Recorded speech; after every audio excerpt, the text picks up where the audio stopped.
This is the Business Owners IT Podcast with Anthony Gerasch and Ryan Carter, where tomorrow's technology meets today's conversations. Hi, I'm Tony Gerasch. And I'm Ryan Carter, and this is the Business Owners IT Podcast. A podcast where we discuss tips, tricks, and solutions for business owners involving all things tech. All right, here we go. CIS Control number 12. I hope we're not boring you guys. There's only 6 more to go. Well, including this would make 7? Either way. Network infrastructure management.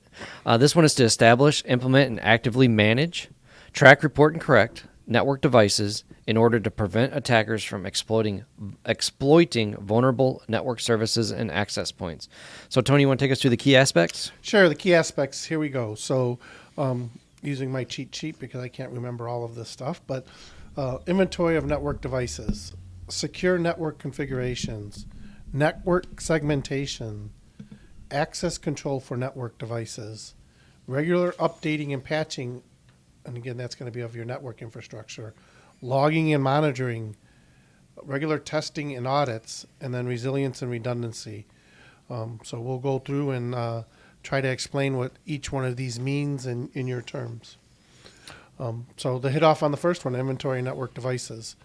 So why is this important, right? Well, if you do have an attack, right, you need to know everything you have, so nothing is left out. So an attack could come from a Ring doorbell. It could come from Alexis, your smart TV. Yeah. It could come from anywhere, right? So you need to know everything that's connected to your network. It can come from your router. Right. So routers, switches, and firewalls obviously are the main ones, right? But all network equipment, anything connected to your network. Yeah. Do you have anything to add? No, go ahead, sir. Secure network configurations, right? So that's basically making sure that your hardware is secure. Get rid of the default passwords. On your printers, on your routers, on your switches, on your wireless. I mean, anywhere there's a default password, you need to get rid of it, right? Because that can be used to exploit you. It could also be used just to take you down, right? Oh man, I'm leaving, and I know I found this switch that has the default password. I'm just going to factory reset it, and then it becomes havoc. Yeah. So Yep. it's not just, sometimes malicious things can happen too, right? So you need to make sure the network, your configurations are secure. Yeah.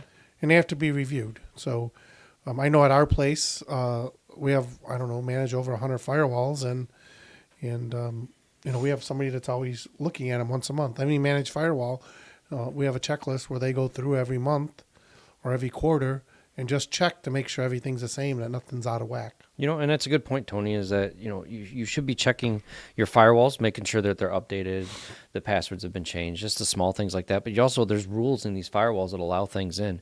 And one thing our team does check is to make sure that those old firewall rules aren't there. Say you had an old web server that you're trying to get into.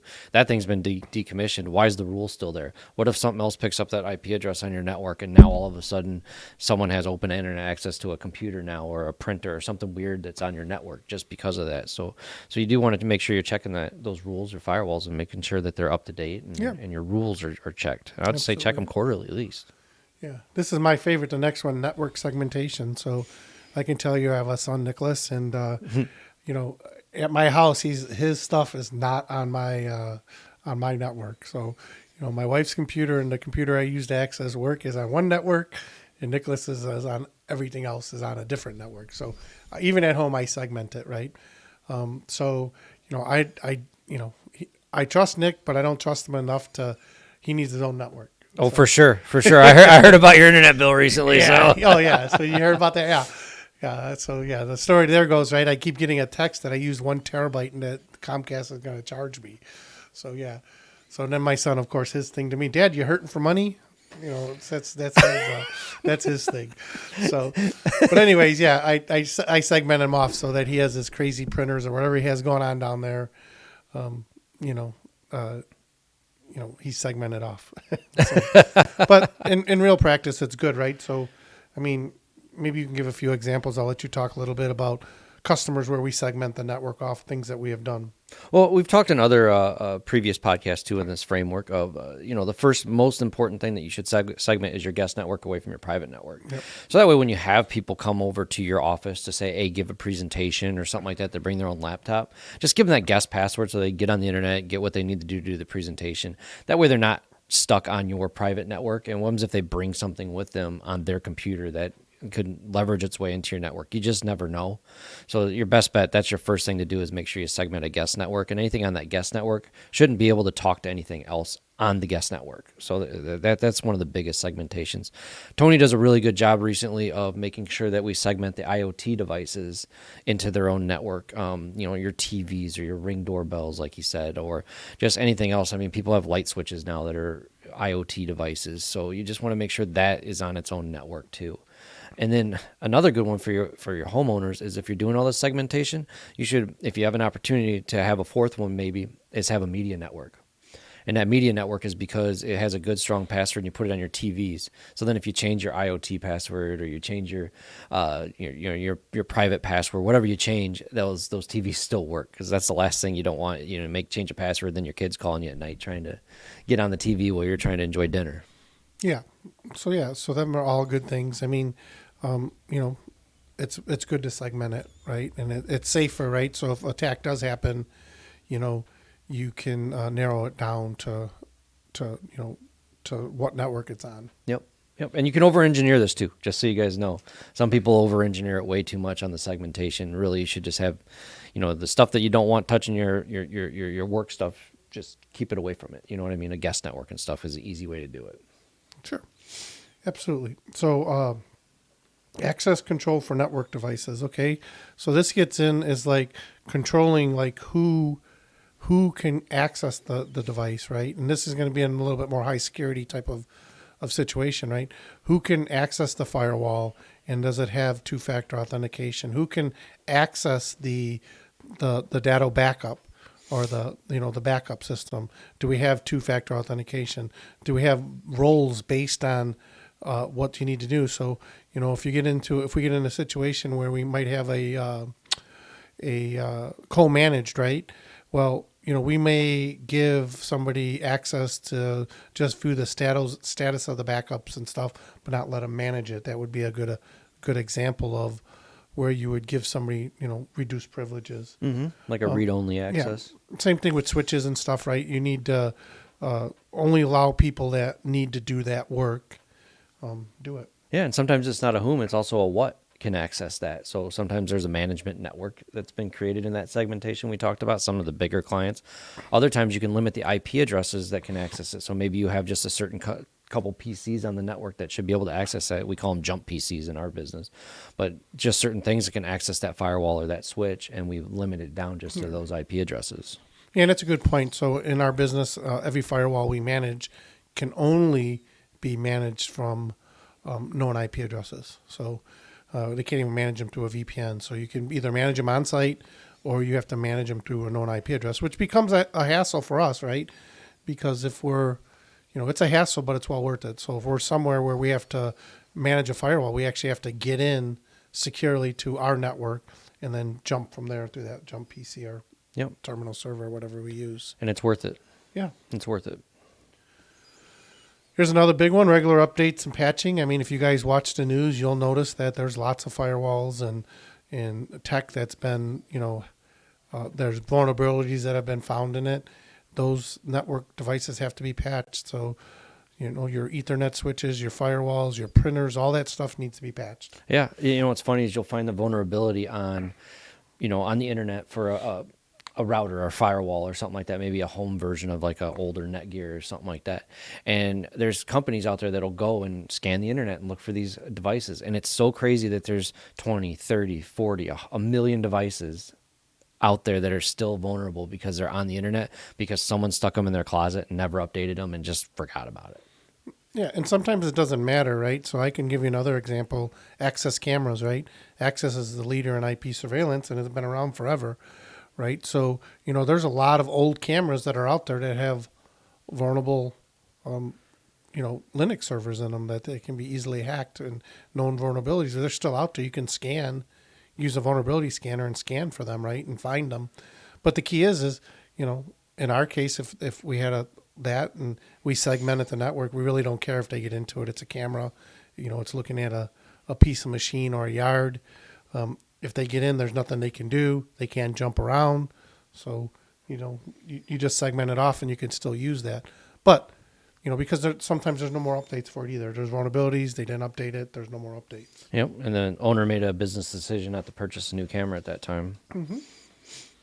Okay. So I'm going to move a little bit faster on these things because of time here. So logging and monitoring. Yeah, we need to enable logging on all your devices and, and then centralize logs for easier analysis. So that's where you get into your SIMs, right? Mm-hmm. Which, there's different levels of CIS, group 1, 2, and 3. Getting a SIM would, most likely be in group 3. That's where you take all your logs and you put them in a central location, and then usually a security operations center or something like that's monitoring it. And then if you get an Internet of Things that is talking out to China, Belarus, Ukraine or something like that, you get notified. Yep, and those are some good points that is actually going to take us right into CIS 13 in our next episode. Yep. On the networking defense, monitoring and defense. So. Yep, regular testing and auditing. So, vulnerability testing, penetration testing, right? And then auditing, configuration, ensure compliance with security policies. So, again, that's looking at those firewalls, those switches, making sure that that nobody's changed them to open up ports, or do things where somebody can gain access. Vulnerability scanning, that's a great thing because it'll find these things. So, and then penetration testing, you get into a little bit more, penetration test usually involves a human being trying to break in. And again, that's going to be in the later, probably group 3. Mm-hmm. Mm-hmm. And then the last thing is resilience and redundancy. And that's where you're going to get into, where you have to decide, based on what something costs, right? Do I want 2 firewalls? Or do you have a partner like us that always has firewalls and if it breaks, we can bring it on site? Yeah. Do you want to have multiple switches and failover switches, because of the cost? Or do you have a partner, an IT partner, because not every small business can afford multiple switches, multiple hardware. So do you have an IT partner that could help you, get back up fairly quickly? Yeah. So. Yeah, and Tony, I'm just going to steal and kind of move us forward a little bit. I'm going to ask you a question as a business owner. My renewal for my firewall's up. These things can cost anywhere from, a couple grand up to $5-10 just depends on the firewall and how big my business is. Now, during COVID, all my people worked from home, and they've come back to the office, but since then I put everything in the cloud. So they're all working from my office, but everything's in the cloud, all my services, all that stuff. Is a firewall even important anymore for me to have at my office, or should I get rid of it? No, a firewall is, that is your perimeter security, right? So you have